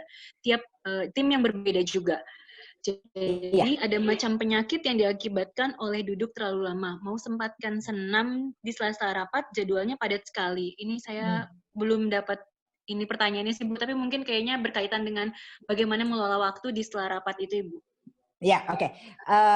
Saya lihat Pak Karyawan ada pertanyaan tambahan nih. Buah untuk mencegah corona, buah apa sih? Nggak ada Bapak. Sampai saat ini belum ada buah, belum ada obat, belum ada apa yang bisa mencegah corona. Yang ada adalah jaga yang namanya imunitas. Nah, itu yang Bapak mesti lakukan. Tapi kalau mencegah corona belum ada. Nah, benar Pak Muktisoma, sama dong. Saya juga merasa dengan WFH ini kerjaan saya malah lebih banyak loh Pak ya. Malah banyak meeting, banyak sekali pertemuan online, malah lebih puyeng, setuju saya. Nah, kemudian supaya penyakit yang bukan trauma dan mau nggak bisa senam di sela-sela rapat, kalau menurut saya ya terpaksa ya Pak, mau gimana lagi ya. Ada loh Pak gerakan-gerakan yang bisa dilakukan. Saya bukan tokoh olahraga. Di Telkom itu ada loh ya yang ngurusin olahraganya. Ntar tanya sama yang ngurus olahraga. Ada gerakan-gerakan yang sederhana yang bisa dilakukan sambil pegangan meja misalnya gitu ya. Kemudian jinjit misalnya gitu ya contohnya. Jinjit sedikit, kemudian sambil megang meja juga turun ke bawah, naik ke atas gitu. Yang bisa dilakukan cuma 1-2 menit. Jadi kalau dibilang nggak sempat, bisalah disempat-sempatkan. Kalau misalnya maunya melakukan olahraga di sela rapat, bisa Pak. Kalau dicari bisa. Di toilet juga bisa. Kalau pergi ke toilet sebentar juga bisa. Nggak apa-apa. Orang ke toilet kan mau pipis kan nggak apa-apa. Nah, jadi artinya gini, menurut saya buat Pak Muktisoma, hilangkan persepsi bilang saya tidak bisa. Itu dihilangkan. Ganti dengan pasti bisa. Kalau kita bilang sama diri kita, pasti bisa, maka jalannya akan datang. Percaya Pak? Ya, jadi artinya jangan biarkan diri Anda tidak berdaya. Jadilah orang berdaya. Cari caranya, tanya sama yang ngerti senam. Ya, tapi yang saya tahu ada banyak sekali model senam yang bisa dilakukan sebentar, di meja Bapak bisa, di toilet juga bisa. Jadi, tapi paling penting bukan itu. Paling penting adalah iya, kita jadi sibuk, maka kita harus bilang sama diri kita di tengah kesibukan, aku masih bisa kelola kesehatanku. Karena itu lebih penting. Itu kayaknya Pak. Ya, Muktisoma, mudah-mudahan Bapak masih baca. Terima kasih. Sip. Next Ibu dari, oh iya sekalian juga Pak Muktisoma, mungkin nanti hari Rabu Rabu ini ada dari ahli pola aktivitas, jadi mungkin bisa ditanyakan lebih lanjut terkait aktivitas yang bisa dilakukan. Next Ibu ini dari Bapak Harpandi. Maaf, menjelang Ramadan kegiatan rohani dengan kegiatan aktivitas di waktu malam lebih banyak, sedang di siang hari energi kita berkurang. Mohon solusi. Kayaknya itu bertahun-tahun ya Pak ya. Itu sudah, dan sekarang ini energi kita berkurang, kita banyak diam di rumah, cocok kan Pak? Cocok ya kalau sekarang ini. Jadi kalau menurut saya gini, kalau untuk Pak ini, untuk Pak siapa namanya, Harpanvi, menurut saya jangan khawatir Pak. Ini lebih karena kekhawatiran ya. Energi berkurang iya Bapak, tapi dengan kondisi work from home sekarang, kita malah bisa lebih enak kan siang hari kita di rumah gitu kan ya. Dan malam Ramadan itu dengan tarawehnya, dengan kegiatan segala macam waktu malam itu udah kita alami bertahun-tahun. Dan bagi kita itu bulan penuh berkah kan ya Bapak ya. Jadi menurut saya itu jangan dipersoalkan. Kemudian energi berkurang pada siang hari, ini zamannya kerja dari rumah kan malah lebih enak. Kalau misalnya Bapak nggak bisa kerja dari rumah karena Bapak harus kerja di kantor misalnya Pak ya, kayak misalnya teman-teman yang teknis urusan mesin gitu ya, misalnya kalau di Telkom kebayang nggak mungkin dia pulang, dia harus bertanggung jawab terhadap jalannya mesin misalnya gitu ya, maka dia kan harus kantor. Tapi dengan kondisi seperti ini, di mana semua orang diam di rumah, aktivitas di luar kan juga nggak terlalu banyak. Nah, jadi kalau menurut saya ini lebih cemas, ini lebih rasa harapan. Sekarang malah justru lebih baik untuk Ramadan dibanding tahun-tahun sebelum COVID. Karena kita bisa pada siang hari sekalipun kita juga bisa lebih banyak ibadah karena kita lebih banyak tidak beraktivitas dibandingkan tahun-tahun sebelumnya. Jadi dengan kata lain, jangan khawatir Pak, energi kurang tapi nggak apa-apa, berkahnya banyak. Itu mungkin. Oke, sip Ibu. Ini ada pertanyaan menarik lagi dari Bapak atau Ibu Muklis Mas Ruri. Nah, ini, kalau boleh saya simpulkan penyebab stres itu terbagi dua macam, yaitu internal dan eksternal. Yang internal mungkin bisa dicari solusinya karena dekat dengan penyebabnya. Yang susah itu yang dari eksternal, yaitu misalnya kebijaksanaan pemerintah atau pemimpin yang saling membingungkan. Ini yang membuat pusing bahkan stres. Lalu bagaimana stres yang eksternal? Pak Muslih Mas Ruri, sorry namanya susah Pak bacanya Pak. Menurut saya kalau yang eksternal itu memang di luar kemampuan kita ya Pak. Itu adalah sesuatu yang terjadi di luar kemampuan. Benar-benar kita nggak punya akses untuk mempengaruhinya. Nah untuk sesuatu yang berada di luar kemampuan, kita nggak usah kendalikan Pak. Kita hanya bisa terima. Nah jadi artinya kalau jadi bingung, jadi pusing, bahkan stres, nggak mesti ya Pak ya. Nggak mesti. Itu artinya gini, orang itu menjadi bingung, menjadi stres, kalau dia berusaha untuk mengendalikan. Gitu ya. Kasih contoh ya. Misalnya pemerintah bilang, ayo pakai masker. Untuk keamanan semua pakai masker.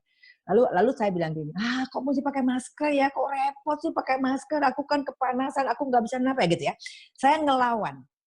Saya jadi stres, saya jadi bingung. Tapi kalau saya menanggapi yang di luar itu di luar kemampuan kita. Kita cuma bisa nerima. Kalau orang pakai bahasa Inggris bilang take it or leave it. Artinya Pak mau diikuti, nggak mau diikuti ya sudah, kan gitu ya. Karena itu di luar kemampuan. Jadi jangan jadi bingung untuk sesuatu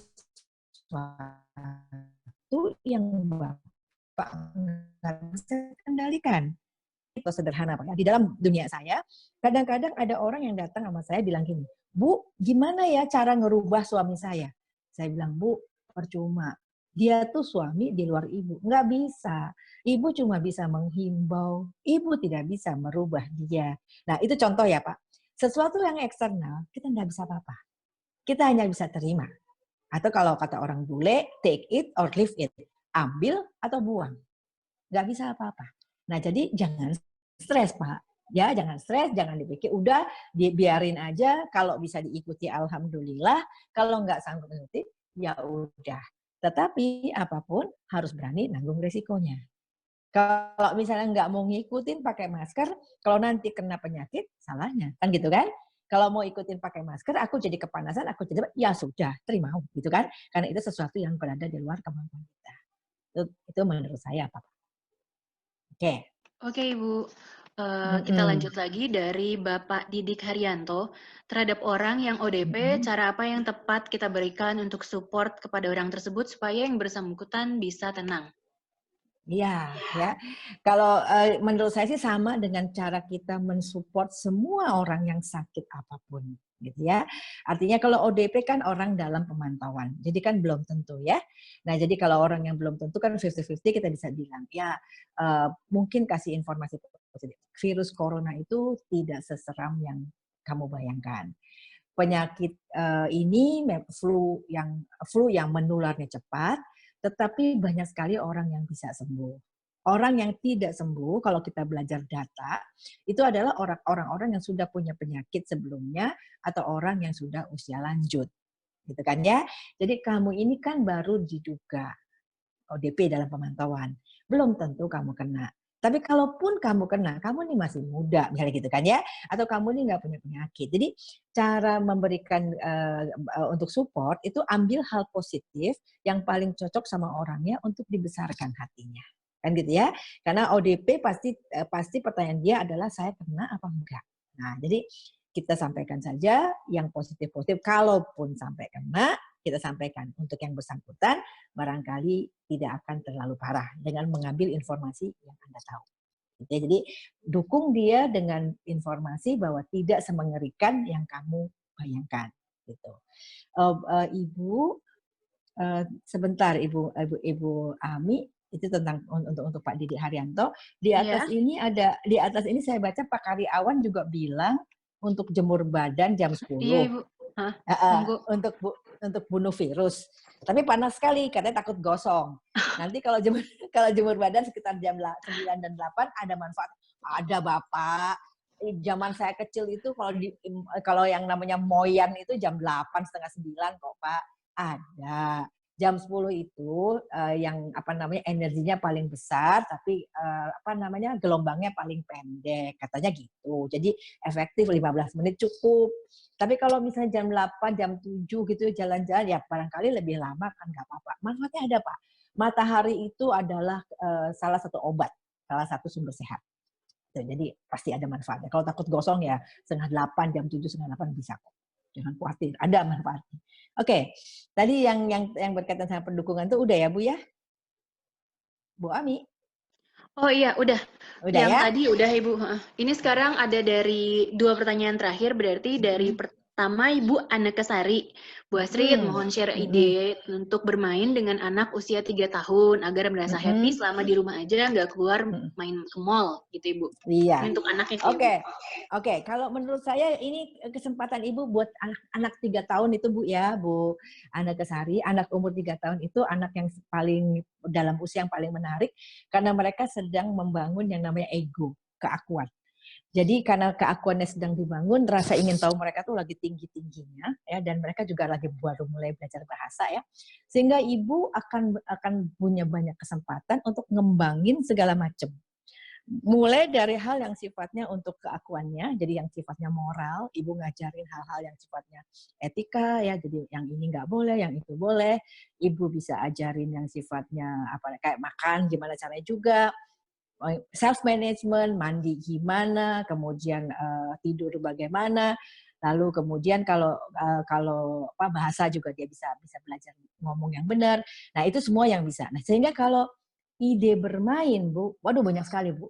Mulai dari guling-guling di tempat tidur, baca bersama, nyobain masak bareng kecil-kecilan. Bu ya hati-hati kan kalau anak kecil jangan pakai api gitu kan, atau kalau pakai api ya hati-hati. Kemudian ibu bisa main di luar, ngenalin binatang lewat buku, bisa buka film Disney, kemudian nonton sebentar, lalu diskusi. Banyak sekali Bu. Anak 3 tahun itu anak yang lagi pengen tahu segala macam, maka segala macam bisa jadi permainan. Ibu bisa bernyanyi, ngajak dia bernyanyi, bisa dongeng, bacain buku, ibu bisa, orang Sunda bilang anjang-anjangan. Ini anjang-anjangan tuh apa ya Bu Ami? Main rumah-rumahan, kemudian main peran sama anak itu. Itu waktu bisa nggak habis-habis kok kalau sama anak umur 3 tahun, karena dia lagi tertarik sama segala macam. Banyak hal Bu yang bisa dilakukan. Ibu juga bisa bikin buku ya, bikin bareng anak ini, motong gambar yang lucu-lucu tempeli di atas kertas gitu kan. Bisa origami, bikin benda, bisa dongeng, ibu bacain cerita, lalu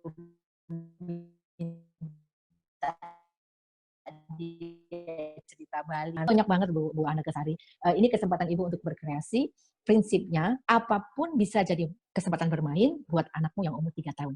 Bahkan yang serius kayak ngajarin dia berpakaian bisa diajak sambil nari-nari, sambil nyanyi-nyanyi gitu kan. Banyak sekali idenya. Oke. Untuk Bu Anekesari. Cukupkah Bu Ami? Oke, cukup. Mungkin cukup buat Bu Anekenya. Ini Bu kebetulan ada pertanyaan dari Pak Haryanto dan kebetulan juga beliau udah raise hand. Mungkin kita bisa dengerin langsung suaranya. Bapak Asep Haryanto, silahkan Pak. Mangga Pak Asep Haryanto. Itu yang tadi 10 menit itu bukan? Yang nafas di chat tuh nafas segitiga, kalau nggak salah dia bilang 10 menit apa tadi saya baca. Iya. Pak Asep Haryanto, silahkan Pak. Di-unmute dulu Pak. Sudah kita allow to talk dari sini? Bisa. Mangga Pak Asep. Yuhu. Ini. Silakan Pak Asep. Selamat siang Bu. Selamat siang Bapak. Udah dengar? Sudah dengar. Ya. Makasih semuanya. Bagus-bagus tuh penyebaran informasi ya Bu. Iya. Ini yang nggak bikin stres. Nah gitu ya Pak. Ya jangan informasi yang nggak karu-karuan, yang bikin kita pusing gitu. Iya. Mangga Bapak. Itu Bu, mana yang relaxing tadi loh Ya, Bu? saya baca. Yang Bapak tanya tuh yang segitiga. Saya sudah ngecat itu. Yang 10 menit itu ya Pak? Ya. 10 menit tarik, 10 menit hitungan, tahan, 10 hitungan, ya itu ya? 10 menit. 10 Ya, hitungan bisa. bukan 10 menit. Oh iya, ya benar 10 hitungan. Ya bisa. Benar-benar. 10 menit mampus pingsan. 10 menit cuma mampus. Iya, mati kalau 10 menit. Iya Bapak, boleh atuh Pak. Itu kan itu malah lebih lama ya. Jadi nafasnya terutama nahannya itu kan jadi lebih dalam ya Pak. Ya mangga tuh, apalagi kalau Bapak sudah melakukannya, berarti kan Bapak sudah ahli. 5 menit, 3 hitungan, 2 hitungan, 3 hitungan itu kita ajarkan pada orang-orang yang belum pernah mengenal yang namanya nafas dalam, Pak. Tapi kalau Bapak sudah bisa 10, tahan 10, lepas 10, hebat Pak, itu hebring. Tentu bisa. Tentu bisa. Lebih susah itu dari yang 3, 2, 3, Pak. Rasanya jadi rileks, seger gitu loh Bu. Percaya jadi segar karena bayangin narik dengan hitungan 10 itu kan mesti pelan sekali kan ya Pak ya. Halus pelan terus tahan 10 hitungan gitu kan, itu kan harus benar-benar mesti bisa fokus ya Pak. Lepasin 10 hitungan, oh benar rileks banget pasti. Jadi sambil berjemur ngelamun gitu Bu. Iya, atau itu tangannya di atas gitu ya Pak, diangkat ke atas, turunin gitu juga bisa kan. Nah, Bapak-bapak Ibu yang masih mendengarkan, Pak Asep ini tadi bertanya dan menurut saya untuk teman-teman yang bisa melakukannya ada baiknya. Jadi tarik nafasnya itu 10 hitungan, tahannya 10 hitungan, lepaskannya 10 hitungan. Nah, ini jauh lebih susah daripada yang tadi diajarkan. 3 hitungan, 2 hitungan, 3 hitungan. Kan gitu ya? Karena ini butuh konsentrasi yang lebih kuat. Tapi hasilnya akan lebih baik karena nafasnya dalam. Gitu loh Pak Asep. Mangga. Terima kasih banget Bu. Iya, sambil ajak tetangga-tetangganya boleh loh Pak, tapi jaraknya jauh loh ya. Oh di rumah Bu, berjemurnya di rumah. Oh di rumah. Di tempat jemuran. Oh di tempat di tempat jemuran di atas. Oh gitu, oh iya kebayang. Sendirian, jadi nyepi gitu. Oh asik banget. Pagi-pagi waktu matahari baru terbit ya Pak? Ya jam 9, jam 10 lah Bu. Oh enak dong. Ya. Kami pensiunan Bu, jadi di rumah terus nih. Bagus Pak, ngajarin yang lain juga biar menikmati kedengarannya, Bapak bisa menikmati loh. Biar menikmati. Menghibur diri daripada jenuh gitu. Betul. Kan sebetulnya kan tadi kuncinya kan paling utama tadi ya. Hidup kita itu tergantung bagaimana kita memikirkannya. Kan gitu kan Pak? Iya. Kalau ya kan, kalau kita pikir kita sehat, kita bahagia, maka kita akan sehat dan bahagia. Tapi kalau kita pikir kita ini menderita, kita sakit, kita malang, jadilah kita sakit malang itu kan gitu Pak. Intinya positive thinking katanya tadi. Nah, itu dia, intinya itu memang. Stres atau tidak stres kan gimana kita sendiri toh Bu? Betul, gitu loh Pak. Ayo ajarkan sama yang lain. Ya. Ya, sharing pengalaman aja gitu Bu. Iya, betul. Terima kasih Pak Asep. Tolong jadwalnya bisa ya Mbak ya, Mbak Devi apa Mbak siapa ya? Mbak Ami. Iya Bapak. Jadwalnya ini cuma sekali ini aja atau ada lain kali lagi gitu?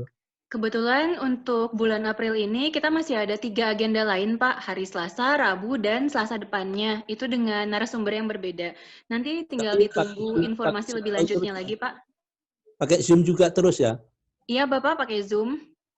Yang ini lagi gitu terus? Linknya yang berbeda Bapak, nanti akan kita sebar biasanya. Hari sebelum akan kita sebar. Ya, makasih. Oke, semuanya makasih. Terima kasih banyak Bapak. Terima kasih Pak Asep. Pertanyaannya. Nah, ini mungkin ada 2 terakhir Bu yang udah raise hand juga ternyata dari tadi. Bapak Muhammad Firaq. Ya, Bapak Muhammad Firaq, silahkan Bapak di-unmute dulu Bapak. Enggak. Lebih dahulu dari Bapak Muhammad Firaq. Kita coba dari, ini kebetulan nggak ada namanya Bu, tapi ada nickesnya. 615084. Silakan Bapak Ibu yang memiliki nick 615084, mohon di-unmute terlebih dahulu untuk bisa mengajukan pertanyaan. Silakan Bapak nick ke 615084. Hilang? Oke, kita Halo lanjut ke yang Bapak, lain. udah Ibunya hilang. ada. Nggak ada ya. Kita di yang satu terakhirnya dari Bapak Slamet Ruslan. Silakan Bapak ajukan pertanyaannya. Silakan Bapak Slamet Ruslan. Tadi juga masuk di chat sepertinya. Selamat. Oh, di chat. Di unmute terlebih dahulu, Pak. Ya. Bisa didengar, Ibu? Bisa, Pak. Silakan diajukan pertanyaannya. Terima kasih sebelumnya, Ibu. Kami di rumah itu tidak sendiri, Bu. Kami bersama istri dan cucu saya, jadi banyak orang. Dalam konteks ini, halo, bisa didengar? Ya, bisa Pak Slamet. Bisa. Apakah kami harus selalu berjarak terus, Bu, dengan keluarga ini? Jadi tadi Ibu katakan harus berjarak. Nah, ini dalam konteks ini bagaimana, Bu? Kami selalu bergaul dengan mereka. Saya kira terima kasih, Ibu. Oke, terima kasih Pak Slamet Ruslan. Untuk Bapak Ibu dan teman-teman yang lain, kalau Bapak Ibu serumah dan selalu ada di rumah, tentu ya tidak ya. Kita akan bisa bergaul seperti biasa tanpa masker. Tapi kalau ada satu yang keluar, dan yang satu ini tentu keluar pakai masker, dia keluar rumah, pada saat dia masuk ke rumah ada protokolnya kan ya Bapak Ibu ya. Dia mesti mandi dulu, kemudian bajunya mesti dicuci, dibuka maskernya dan sebagainya, cuci tangan dan sebagainya. Kalau dia sudah membersihkan diri, baru dia bisa bergaul lagi sama keluarganya seperti biasa. Jadi jawaban untuk Pak Slamet Ruslan, selama semuanya di rumah bersama-sama dan tidak ada yang kontak sama orang lain, nggak ada masalah Bapak. Tapi begitu satu kontak sama orang lain, keluar ke tempat umum, maka yang satu ini harus memakai protokol. Supaya tidak ada kemungkinan kan dia tertular ya Pak. Supaya yang ada di rumah tidak tertular. Gitu loh Pak. Jadi sepanjang semuanya bareng, nggak ada kegiatan keluar sama sekali, semuanya selalu berhari-hari sama-sama terus, nggak ada masalah. Tapi ada satu aja yang keluar, misalnya ibu keluar ke supermarket, misalnya gitu, atau bapak keluar ke supermarket. Waktu bapak keluar, bapak harus pakai masker, bapak harus melakukan social distancing itu, berjarak sama orang-orang di supermarket itu. Tetapi begitupun, kalau nanti bapak pulang ke rumah, bapak nggak bisa langsung peluk anak atau langsung ngobrol lagi, nggak bisa. Selain maskernya dibuka, cuci tangan, bapak juga mesti mandi. Dan baju yang dipakai mesti langsung dimasukin ke tempat cuci. Kan gitu Pak. Kenapa begitu? Karena ada kemungkinan di luar Bapak ketularan. Jadi sekali lagi, sepanjang keluarga Pak Slamet Ruslan itu bareng sama-sama terus dan tidak pernah kemana-mana, nggak ada masalah. Kita bisa seperti biasa. Tapi begitu ada yang kontak sama orang luar, maka harus ada protokol yang diikuti. Itu Bapak kira-kira? Ya, terima kasih Ibu. Ya. Ya, baik Ibu, sepertinya ini di Q&A sudah kita jawab semua dan sudah tidak ada lagi yang raise hand. Atau mungkin kita tunggu 10 detik terakhir. Jika ada yang ingin bertanya, silahkan klik raise hand aja. Jika tidak, maka kita bisa mengakhiri sesi webinar ini. Oke, mungkin nyambung ke Pak Slamet Ruslan tadi.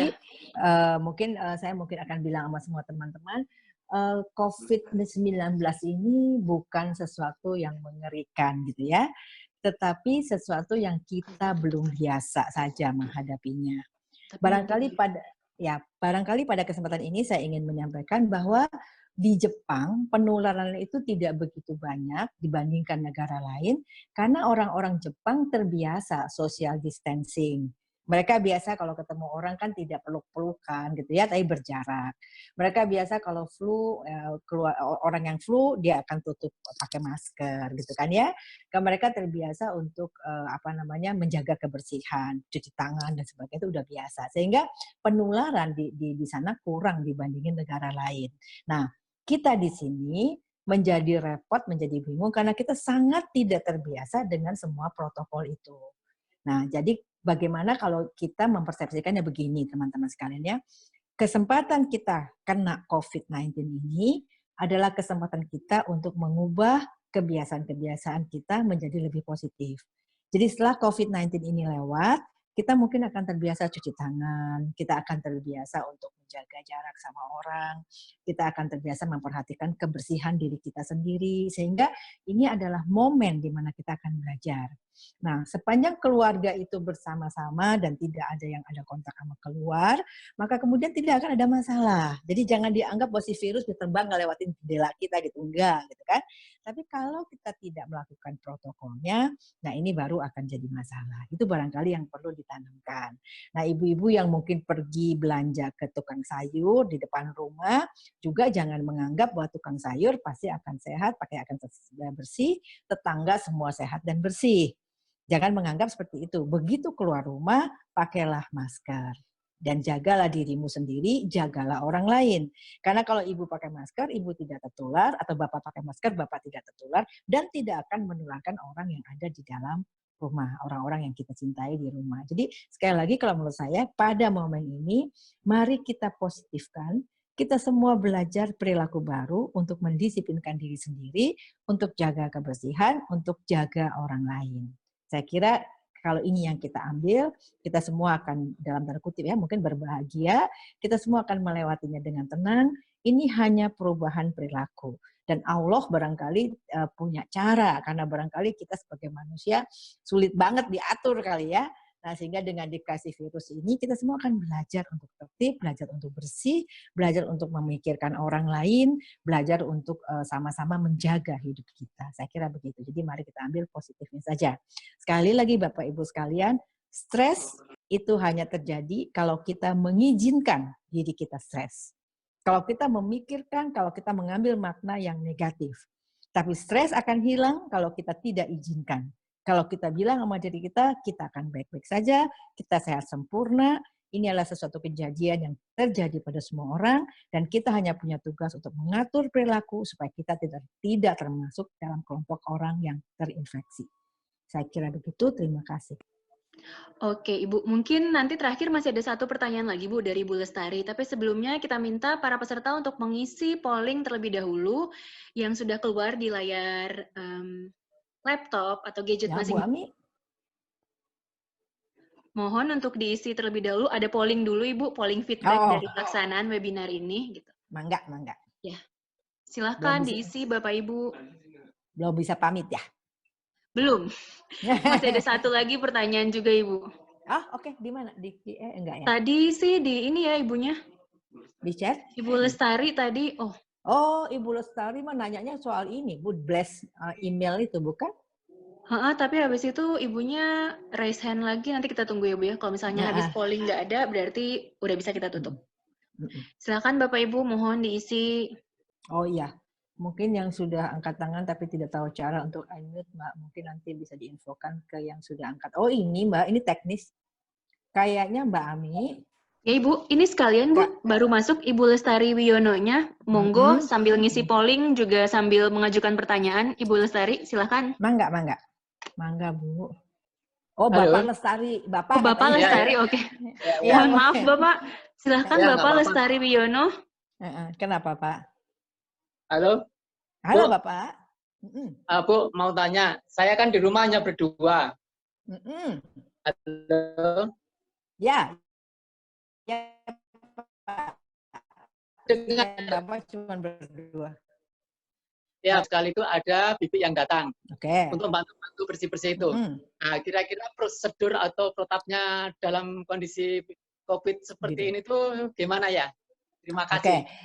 Ayo Pak, makasih Pak Lestari. Nomor 1, si bibi kayaknya nggak boleh pakai baju yang dari luar, Pak. Jadi kita kayaknya ikutin protokol orang dari luar masuk ke rumah ya Pak. Jadi bibi itu buka bajunya yang dia pakai dari luar. Di rumah Bapak dan Ibu siapkan satu baju bersih buat si bibi, atau baju bibi sendiri juga dia suruh bawa juga bisa kan. Tapi dari luar itu dia mesti ganti baju, nggak boleh pakai yang itu. Kemudian dia cuci tangan udah pasti. Terus kalau kerja dia mesti pakai masker, Bapak. Nggak mau dia mesti pakai masker itu. Jadi protokolnya seperti itu, Pak. Jadi dia masuk ganti baju, dia pakai baju yang bersih dari dalam rumah, dia cuci tangan, dia kemudian pakai masker. Itu yang protokol yang mesti dia. Kalau dia pakai sepatu, sepatunya juga mesti tinggal di luar ya Pak. Dia pakai sendal bersih di dalam rumah. Gitu. Dan itu dilakukan, ya harus disiplin ya Pak, karena kan setiap waktu ada kemungkinan tertular kan. Ya, terima kasih. Ya, oke. Ya, makasih Pak Lestari.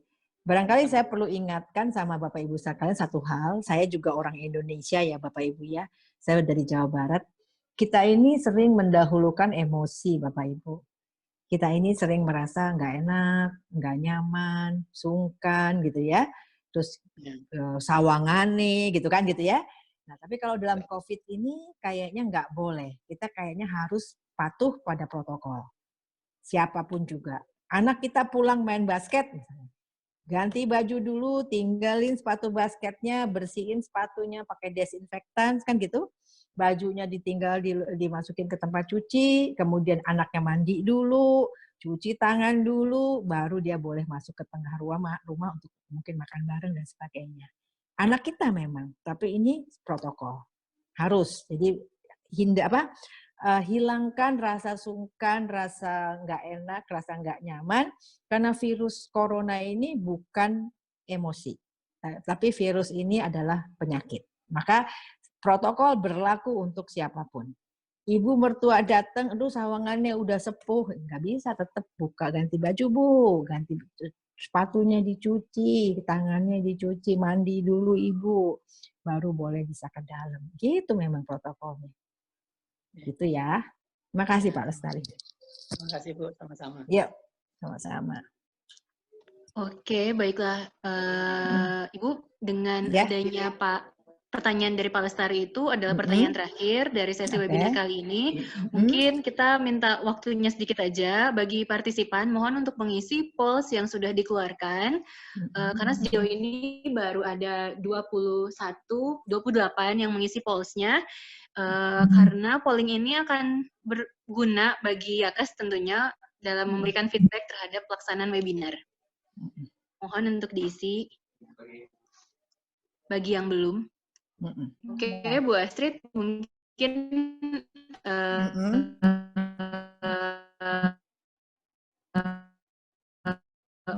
boleh gitu. Linknya Ibu udah bisa tutup. Oke, terima kasih. Terima kasih buat kesempatannya. Mohon maaf kalau ada yang kurang nyaman ya. Terima kasih buat perhatiannya. Selamat pagi. Wassalamualaikum warahmatullahi wabarakatuh. Waalaikumsalam warahmatullahi wabarakatuh. Terima kasih banyak untuk waktunya, Ibu. Ya, yuk sama-sama. Baiklah, terima kasih Bapak Ibu untuk kehadirannya di webinar ini. Yang sudah mengisi polling juga terima kasih banyak untuk feedback-nya.